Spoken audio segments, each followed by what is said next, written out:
Hey everybody, welcome to the Evening Reader. My name is Priscilla, and here I am. Woo! Here I am I do a kind of a June wrap up, and I guess kind of a July, um, probably more of a July pile of possibilities. Because right now at this moment, I'm sort of blanking on almost everything I read in June because I didn't read that much, honestly. But I know the last two books I read were Shipping News by Annie Proulx, Proulx, and and then this morning, but I read most of it. I only read like the last 50 pages this morning. Lonesome Dove, Larry McMurtry, which I've been talking about, and which I spent probably a good 30 minutes sobbing over this morning. If you know, you know. And I have to admit that all I really want to do right now for July is just start over and read it again. This is probably why I shouldn't be allowed to have a booktube channel. I'm going to get my booktube license pulled because I do like to reread books, and I just want to know how he did it. I want to sit down and study it and look at it and turn it over. I haven't read this book since the 90s. I think I read it twice in the 90s. The first time I read it was 1990, and then I read it sometime later in the 90s. I think like around like 97, 98, and then haven't read it since. And I mean, I have to say that right now, this is my favorite book of all time. Having reread it, and you have that fear of like, oh, I'm going to reread that book. And I've been saying it's one of my favorite books, and I loved it so much. And it's just, it's everything. Yeah, but you're just kind of afraid. Like, what if it isn't as good as I remember? It was better than I remembered because, I'm a different person and I know more. The first time I had read it, I was trying to write like short stories and things, but I didn't have my mind on thinking about how a novelist works. And I'm in awe of McMurtry. I think he's a natural yarn spinner. And I'm not going to talk about this because Randy and I are still planning to do a video because we buddy read this. And I may talk about it again. You may not be able to get me to stop talking about it for a while. But I promise I won't go on too long, but I just am amazed. I think that he really is a natural storyteller. And he definitely accomplished what he wanted to do with this book. But like I said, I won't talk about it too much right now. I will just say, yeah, I have to say it. I mean, if I didn't have a booktube channel, I would just sit down and start rereading it again from the very beginning. But I don't read that fast as it is, and I just don't have that time right now. And I've got other commitments, so forward march. Okay, all right. So that's my mini June wrap up. And I'm not going to tell you how many books I read because I think it was very. I think I've read like 4 books, maybe 5 books. I'm just astounded. Everybody's like, I just June. I only read like 14 books. It was really slow. Do you sleep? I don't know how you people do it. I'm in awe. I am in awe. Okay.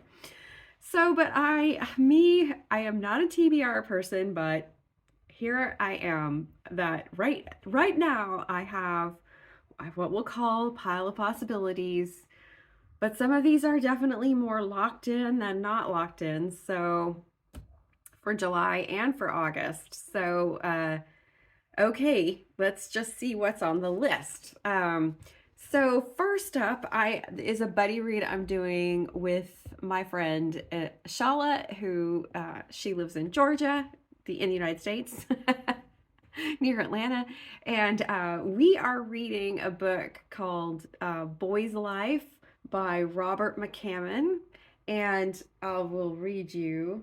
I'm sorry, yeah, I'm reading the ebook, so I have to read from the to read from the Goodreads site. So it says, it's 1964 in idyllic Zephyr, Alabama. People either work for the paper mill up the Tecumseh River or for the local dairy. It's a simple life, but it stirs the impressionable imagination of 12-year-old aspiring writer Corey McKenson. He's certain he sensed spirits whispering in the churchyard. He's heard of the weird bootleggers who lurk in the dark outside of town. He's seen a flood leave Main Street crawling with snakes. Corey thrills to all of it, as only a young boy can. Then one morning, while accompanying his father on his milk route, he sees a car careen off the road and slowly sink into fathomless Saxon's Lake.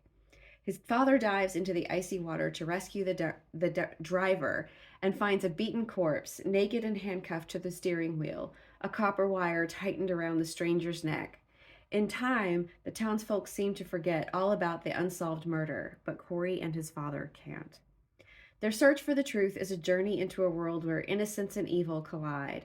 What lies before them is the stuff of fear and awe, magic and madness, fantasy and reality. As Corey wades into the deep end of Zephyr and all its mysteries, he'll discover that while the pleasures of childish things fade away, growing up can be a strange and beautiful ride. So, I have already started this book. I am close to 10% in. And it starts, I think, with the frame of the adult Corey who has become a writer, looking back at this time and how he became a writer and at how this incident shaped him. And right now, it's giving me very strong kind of Stephen King Stand By Me vibes. So I'm interested to see where it goes. I noticed that several booktubers that I've also hooked up with on Goodreads seem to have really liked or really enjoyed this book. It's got very high rating. Remember we talked about star ratings and who cares, right? But it does matter to me that I have seen some readers on BookTube give it who do give ratings on Goodreads, give it a high rating. So, and these are people that I watch and trust. So this wasn't my pick. This was my friend Shala's pick, and I trust her. So I think this is gonna be a fun one for July. So I have to have that read by like mid-July. So I've started that one already. Then let's see. I think I'm still doing the buddy read with subscriber Ed Cook. We are going to buddy read in Ascension by Martin McInness. And Eric Carl Anderson, Lonesome Reader, did an amazing review of this and did say that he read this twice. He read it and then he turned back to the beginning and read it again. So I guess there is that luxury for some booktubers who read a lot faster than I do, or maybe who read and review for a living. I unfortunately do not get to do that. I get to make boring, pointless marketing materials for a living. So, you know, that takes more energy than you would think.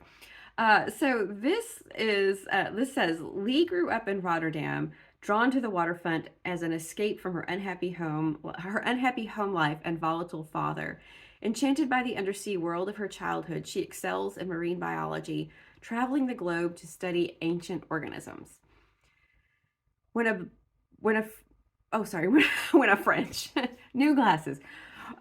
trench is discovered in the Atlantic Ocean, Lee joins the exploration team, hoping to find evidence of Earth's first life forms.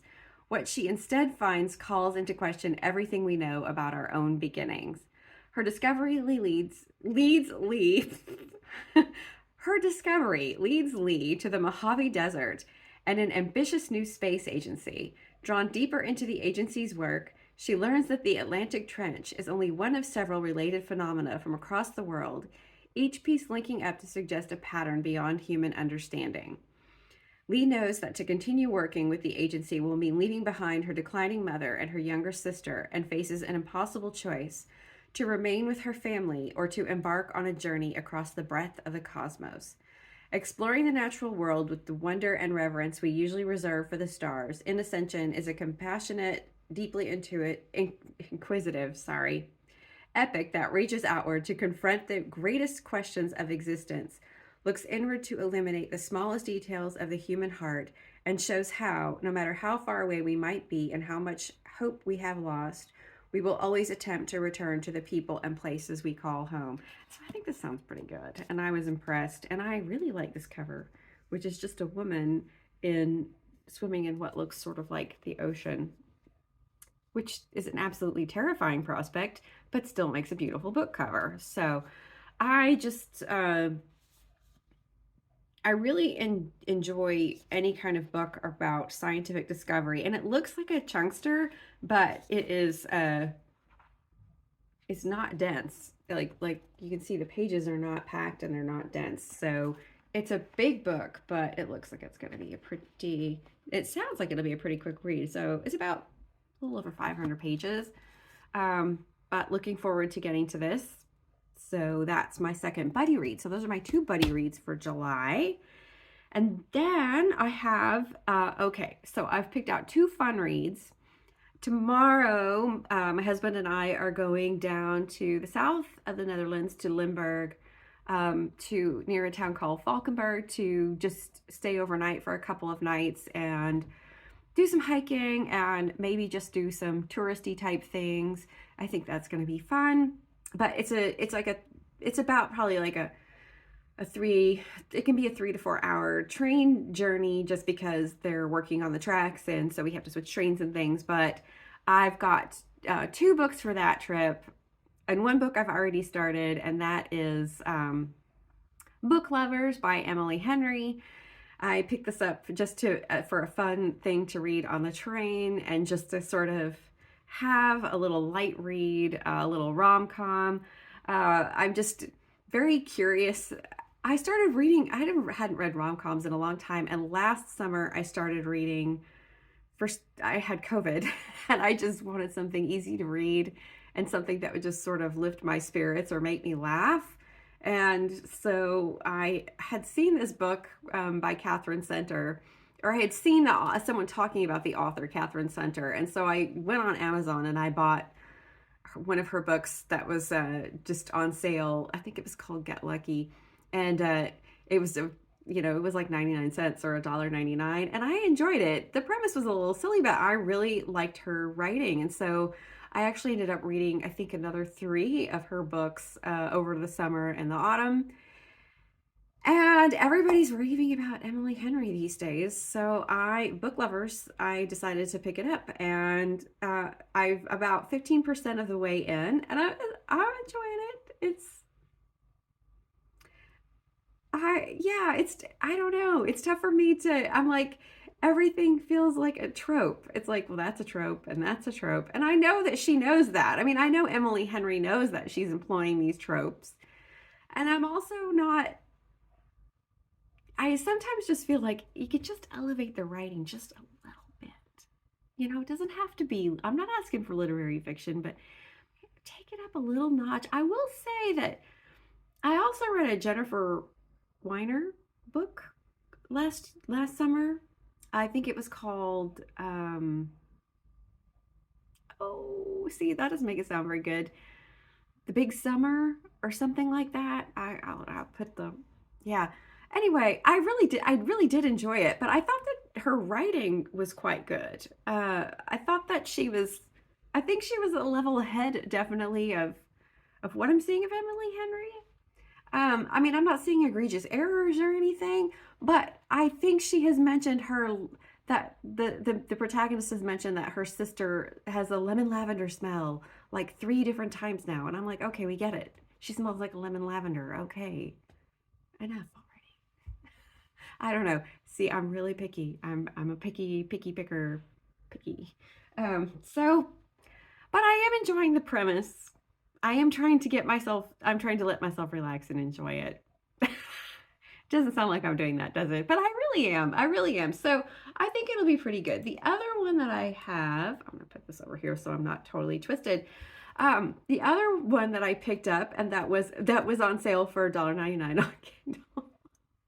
I got really lucky. I saw Steve Donahue talking about this one from one of his Brattle book hauls, and this is called How I Became a Famous Novelist by Steve Hely. And he had picked it up. He said he'd read it before, And he was actually giggling when he was reading about the book or reading the book description. And apparently it's pretty funny.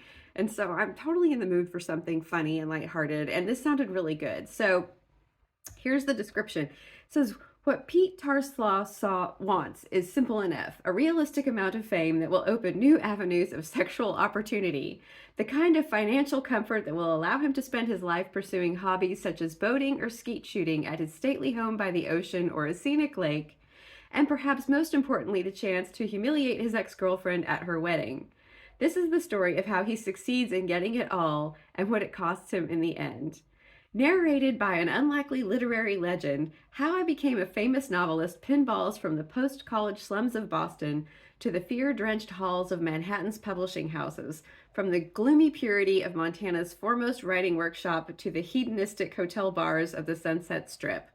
The horrifying, hilarious tale of how Pete's pile of garbage, called the Tornado Ashes Club, became the most talked about, blogged about, read, admired, and reviled novel in America will change everything you think you know about literature, appearance, truth, beauty, and those people out there somewhere in America who still care about books. So I thought that sounded really good. And he was reading off other little bits of it and talking about it some, and it just sounded really funny and fun. So that's my other fun read. I'm expecting I'll probably be able to read Book Lovers on the train tomorrow, and then I will read How I Became a Famous Novelist on the way back. But books like this, usually I get through them pretty quickly, so yeah, that'll be fun. But however it happens, those are my two fun reads for July. So then I have also a nonfiction pick. I have a lot of nonfiction to read, and I really want to read it. I really would like to read more nonfiction. But I backed myself into that corner. I backed myself into the corner of having too many books to read, too little time. And I mean, owning too many books to read. I'm not even talking about my want to read list, like on Goodreads. I'm talking about books I own that I need to read. But I just bought this and I really want to get into it, even though I should probably be looking more at like backlist stuff on my Kindle, because I've just got tons and tons of stuff to read, and on my shelves. But anyway, okay, just get on with it, Priscilla. Okay. So I am going to hopefully read Monsters, A Fan's Dilemma by Claire Dederer this month. Several people I heard talk about this.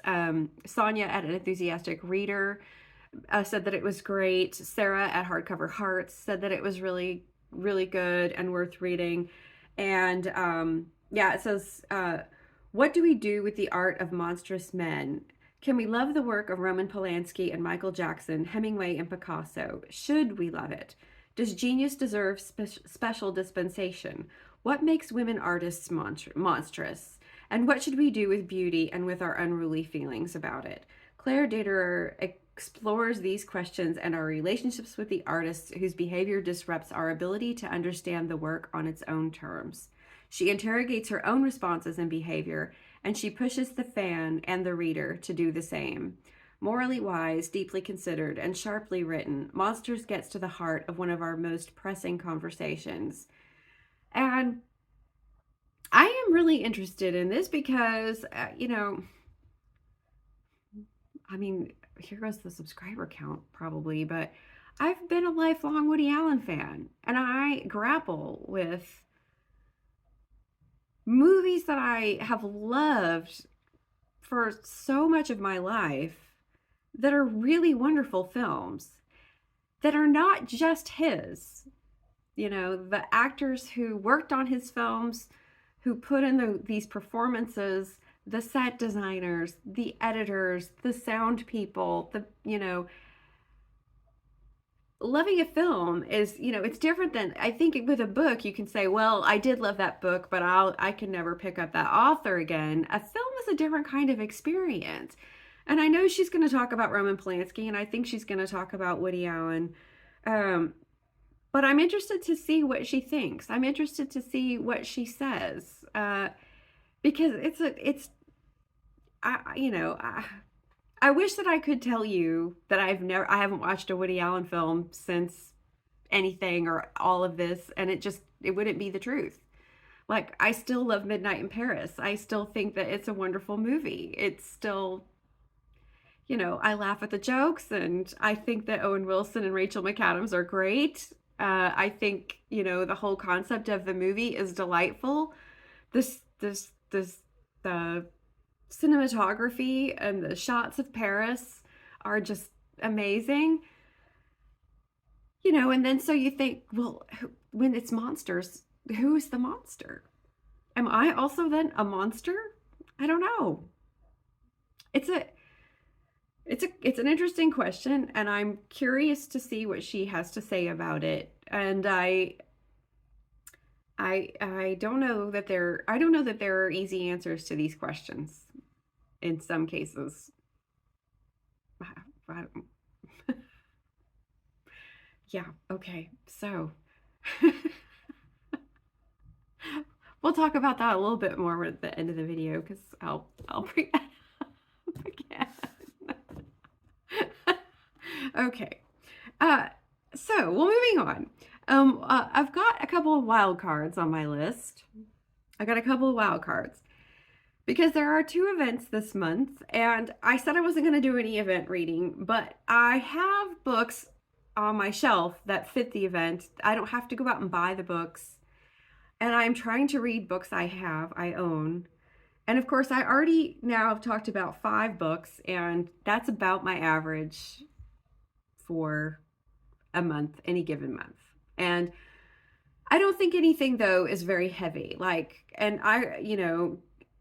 Nothing's very long, nothing's very heavy. So I may be able to get through some of these a little faster than I would, like, if I was really sitting and absorbing a book, like I did with the shipping news, which I had picked up on a whim to join the Blind Eye Book Club and didn't finish in time to really join the group discussion. I think I still had like 100 pages or something when they had their discussion, but I finished it last Tuesday. Or like Lonesome Dove, where I'm really going slow and I'm really enjoying, Lonesome Dove. I didn't want to get through it. I didn't want to just like, come on, okay, I got to read it. I got to get to the next book. I wanted to absolutely savor that book, and I did, but it cost me for sure. Anyway, if I get to these, okay. If I don't get to these, it's fine, but I have some options. So one is, obviously, July is Jane Austen in July, and I have Pride and Prejudice. This is my high school copy of Pride and Prejudice. And you can see there's a bookmark in it because I guess probably 5 or 6 years ago, I started rereading it and I got that far. Not because the book is bad, just because that's me and something else caught my eye. But yeah, this is my high school Signet Classic copy of the book. And I'm like, oh, it's a Signet Classic. I hope it's not abridged at all. I don't think so. And look at these. This is a Borders bookmark back from when Borders A existed and B was really good. Like this bookmark is probably from, yeah, this is the one where it was still on Preston Road in Dallas, which is a long time ago. That was the first Borders that went in, in Dallas. That was a fantastic bookstore. And so that would have been the early 90s. So that's a really old bookmark too. Okay, because I keep old bookmarks. But look at the margins on these pages. Like, yeah. And it's pretty old, but the spine's in good condition, so I'm not worried about it crumbling or anything. So yeah, I think I may try to read this. Oh, this belonged to somebody originally named Amy Ellington, and then I kept it when I bought it, because we could buy secondhand books when we bought our books in high school. We could buy secondhand books. So yeah, okay.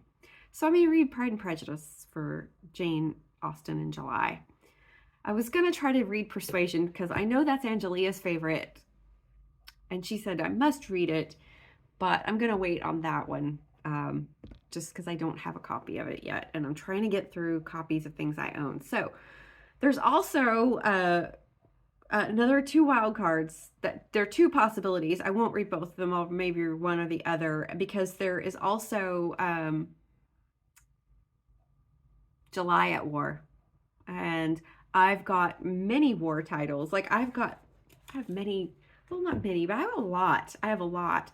I made a little list of everything I have on my shelf that would apply. Some of them I've already read, like A God in Ruins by Kate Atkinson, which is my favorite Kate Atkinson, and also probably also high up on the list of favorite books. I've read that one twice. I would easily read it again because I think it's fantastic. It is based on one of the characters who also appears in Life After Life, the brother of Ursula Todd. And it follows him through World War II, but actually it follows him through his life. It kind of goes back and forth in time. And it's just fantastic. It's so good. Another option that I have on this list that I have here is this book. And I'm sure it's about war because it's called Warlight. And this is Michael Ondaatje. And I have never read anything by Michael Ondaatje. And he is the winner of the Booker Prize for The English Patient, which I never read. And as far as the movie is concerned, I am Elaine Bennis. I absolutely hated that movie. I went to see it with my mother, and it was just almost exactly like the scene in Seinfeld where Elaine goes with Mr. Peterman, her boss, to see The English Patient, and he is sobbing, and she is ripping her hair out, and then she yells, "Die already!" And then he fires her. And so the only difference between that scene and the scene with me and my mom at the film was that my mom can't fire me because I'm her daughter. So sorry, Mom. So this I got because I was part of. I had the Parnassus. I had joined the Parnassus book club, and you get first editions. And I got this right before we moved here. This came out right before we moved here. And so I still haven't read it, but this was one that came, and it says, in a narrative as mysterious and luminous as memory itself, Warlight is a vivid, thrilling novel of adventure and love, intrigue and desire. It is 1945, and London is still reeling from the Blitz and years of war. So I guess it's right after the war. 14-year-old Nathaniel and his older sister Rachel are seemingly abandoned by their parents, left in the care of an enigmatic figure they call the Moth. They suspect he may be a criminal and grow both more convinced and less concerned as they get to know his eccentric crew of friends, men and women with a shared history, all of whom seem determined now to protect and educate, in rather unusual ways, Rachel and Nathaniel. But are they really what and who they claim to be? And how should the siblings feel when their mother returns without their father after months of silence, explaining nothing, excusing nothing? A dozen years later, Nathaniel begins to uncover all he didn't know or understand during that time. And it is this journey, through reality, recollection, and imagination, that is told in this magnificent novel. I think it sounds pretty good, actually. So if you have read this, or if anyone has read this, let me know what you think. Let me know if this should be something I maybe pick up for July at War. The second one that I have on my list of possibilities, actually, it's not the second. I mean, I have a lot of books here, and not all of them I've read before. Only like 3 or 4 of them I've read before. Is Codename Verity by Elizabeth Wein. And let's see, this says October 11th, 1943, a British spy plane crashes in Nazi-occupied France. Its pilot and passenger are best friends. One of the girls has a chance at survival. The other has lost the game before it's barely begun. When Verity is arrested by the Gestapo, she's sure she doesn't stand a chance. As a secret agent captured in enemy territory, she's living a spy's worst nightmare. Her Nazi interrogators give her a simple choice: reveal her mission or face a grisly execution. As she intricately weaves her confession, Verity uncovers her past, how she became friends with the pilot Maddie, and why she left Maddie in the wrecked fuselage of their plane. On each new scrap of paper, Verity battles for her life, confronting her views on courage and failure and her desperate hope to make it home. But will trading her secrets be enough to save her from the enemy? Harrowing and beautifully written. Oh, that's just all the marketing copy. Anyway, that's the description of the book. So Codename Verity is also, that's on my Kindle. That is another possibility for July at War. For me, I had, I have some other ones, but some of them are too long. I had some nonfiction. I think that'll do. That'll do. But this video is getting too long already, so I'm going to wrap it up. How's that for abrupt? Let me know what your July reading plans are. Let me know if you have read any of these books or if you're interested in reading them. I'm going to do my darndest to do review videos on the books. I really want to get to doing some reviews and not just like, whether I do a couple at a time or do, a dedicated review video and try to keep it shorter. We know I won't keep it shorter. But you can just put it on double speed. That does not hurt my feelings at all. If you want to actually listen to everything I have to say, you can make me sound like a chipmunk and look really frantic. Okay, I don't have a problem with that. All right. So thank you for hanging out if you're still here. And yeah, let me know what you think. If you've read any of these, like on the fun reads, especially on the wild cards for July at War, if you've read either one of those books and you think I should pick up one or the other. And I hope that you are having a good weekend, and I will talk to you later in the week. Okay, take care out there. Bye.